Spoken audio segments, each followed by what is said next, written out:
E aí, pessoal, beleza pura com todos vocês? Na nossa 10ª aula do curso de farmacologia, eu vou falar um pouquinho para vocês da distribuição dos fármacos. Em aulas anteriores, a gente já viu um pouquinho sobre o transporte dos fármacos no nosso organismo, de que maneira eles são transportados para o sangue, para os tecidos, só que a gente não viu o perfil de distribuição dos fármacos para os diferentes compartimentos do nosso organismo. E esse é um tópico importante, principalmente para a farmacologia clínica, a gente vai entender o porquê. Beleza, pessoal? Então, especificamente nessa aula, eu vou dar os conceitos gerais sobre a distribuição dos fármacos e a sua importância.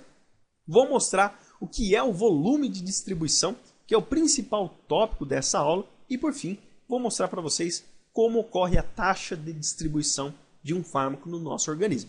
Beleza, pessoal? Bom, então vamos começar aqui falando um pouquinho sobre essa condição de distribuição, assumindo fármacos que são administrados para terem efeitos sistêmicos. Então, todo fármaco, para que ele tenha um efeito sistêmico, ele precisa, primeiro, estar na corrente sanguínea, cair na circulação sistêmica para, posteriormente, encontrar-se nos tecidos. O nosso organismo, a sua composição maior é feita por líquidos. Tanto no sangue como nos tecidos, nós temos uma grande quantidade de líquidos. E você vai encontrar o fármaco tanto presente no sangue como presente nos tecidos. E nós conseguimos ter um parâmetro da quantidade de fármaco que está presente no sangue e a quantidade de fármaco que está presente nos tecidos a partir do volume de distribuição, que é o tópico importante dessa aula. Então, o que a gente pode dizer por volume de distribuição?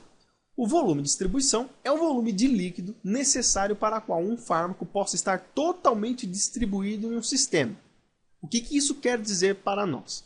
Então nós temos que ter uma certa quantidade de volume de líquido e essa quantidade de líquido é o suficiente para que ele possa estar totalmente distribuído em um sistema. Veja que eu não coloquei sistema vivo ou sistema inorgânico, por exemplo.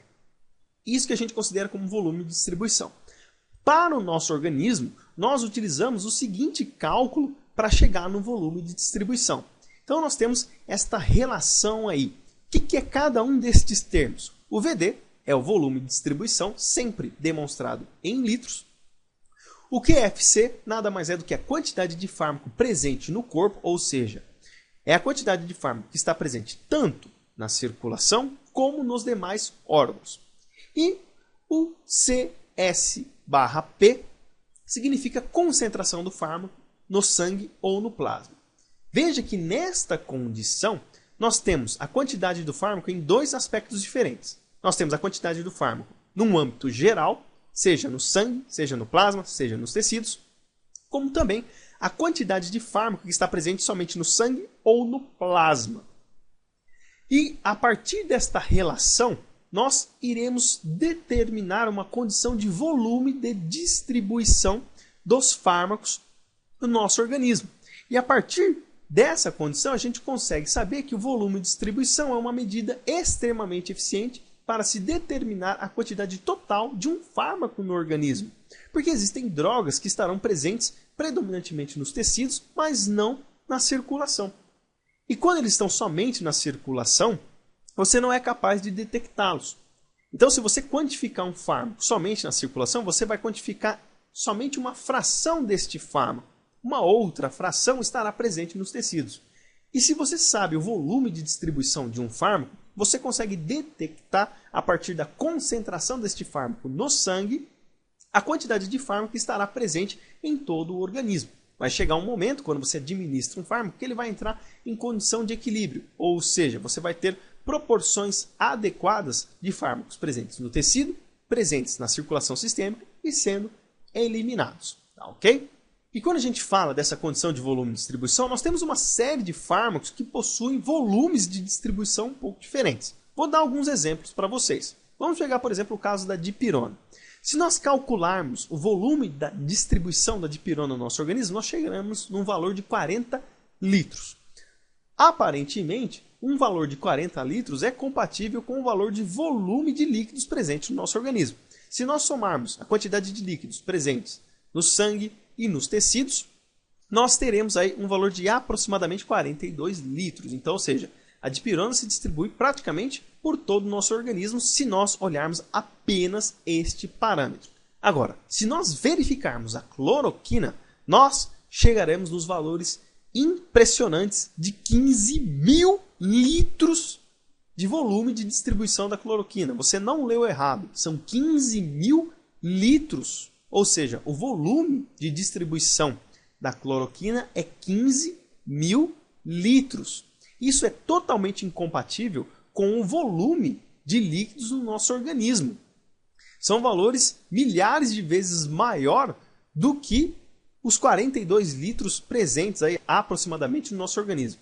Então, por que cargas d'água, a cloroquina, apresenta um volume de distribuição tão exacerbado que vai além do volume de líquidos do nosso organismo? Nós temos duas considerações a fazer nesse aspecto para poder explicar isso aí.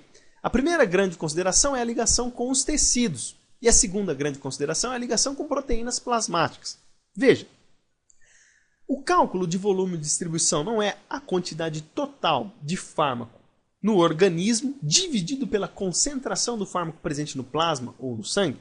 Se a concentração de um fármaco for muito baixa no plasma ou no sangue e for muito alta nos tecidos, essa relação vai nos dar um volume de distribuição muito elevado.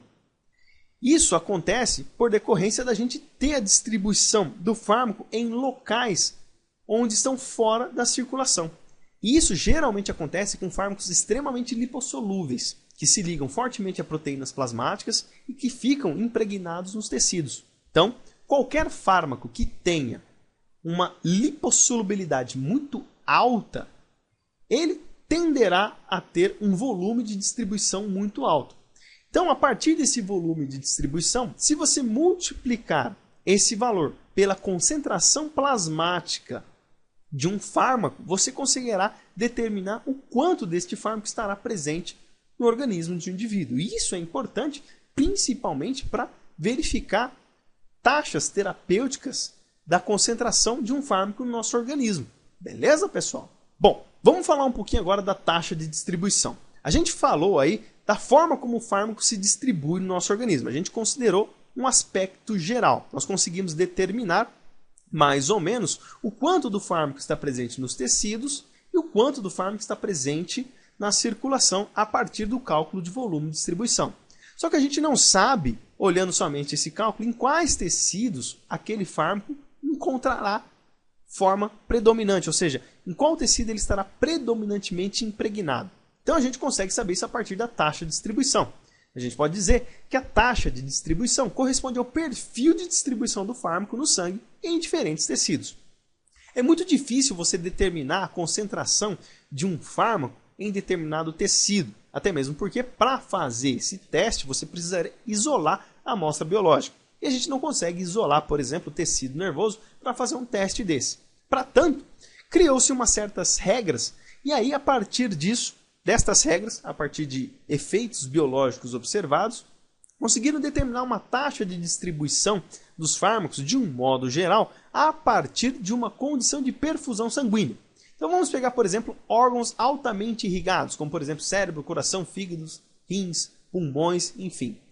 Estes órgãos altamente perfundidos por sangue, teoricamente, nós teremos uma condição de compartimento único, ou seja, a concentração do fármaco que estará presente em cada um desses componentes, a distribuição em volume, será praticamente o mesmo, dado que são órgãos altamente irrigados. O cérebro ele tem algumas considerações a serem feitas porque existe a barreira hematoencefálica, mas em torno ali da cavidade cerebral, nós teremos aí um volume de distribuição muito parecido em relação ao coração, ao fígado, aos rins e aos pulmões. Portanto, dado a órgãos altamente irrigados, o perfil de distribuição destes fármacos, o volume de distribuição, será considerado como um único compartimento. Já órgãos pouco irrigados, como por exemplo músculo, pele, ossos e tecido adiposo, nós teremos um compartimento tecidual. E cada um desses compartimentos terão concentrações específicas de um determinado fármaco dependendo da sua lipossolubilidade. Fármacos muito lipossolúveis tendem a se acumular especificamente mais no tecido adiposo do que no músculo, por exemplo. Então, a taxa de impregnação, a taxa de distribuição no tecido adiposo será maior do que no músculo para fármacos altamente lipossolúveis. Caso contrário, o fármaco não seja tão lipossolúvel assim, nós teremos um predomínio a mais no músculo em relação ao tecido adiposo, por exemplo. E isso reflete, obviamente, na taxa de distribuição do fármaco nos órgãos-alvo na qual eles devem atuar. Porque se eles estiverem presentes em um determinado tecido, eles vão se deslocando aos poucos deste tecido e aí vão sendo impregnados em outros tecidos nas quais eles possuem a ação terapêutica na qual se deseja. Mas isso, obviamente, depende muito de uma cinética específica de liberação deste fármaco. E para a gente encerrar essa aula, só colocando uma observação que as alterações na perfusão sanguínea tecidual podem afetar também o volume de distribuição de um fármaco, ou seja, o volume de distribuição de um fármaco ele depende muito da irrigação do tecido. Caso o tecido seja pouco irrigado, nós teremos condições onde aquele fármaco não será muito bem distribuído naquele tecido. Isso pode prejudicar grandiosamente, inclusive, uma resposta terapêutica de um fármaco específico. Eu gostaria, por exemplo, de ter uma resposta no fígado. Se o fígado estiver com uma baixa perfusão sanguínea, a resposta terapêutica neste órgão também será menor, dado que o volume de distribuição neste compartimento será menor.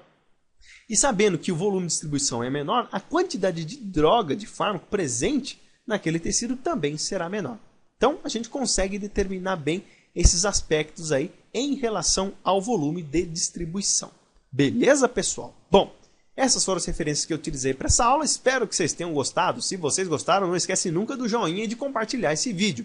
Também se inscreve aqui no canal do YouTube da Escola de Ciências da Vida e participa lá do grupo e da página lá no Facebook da Escola de Ciências da Vida.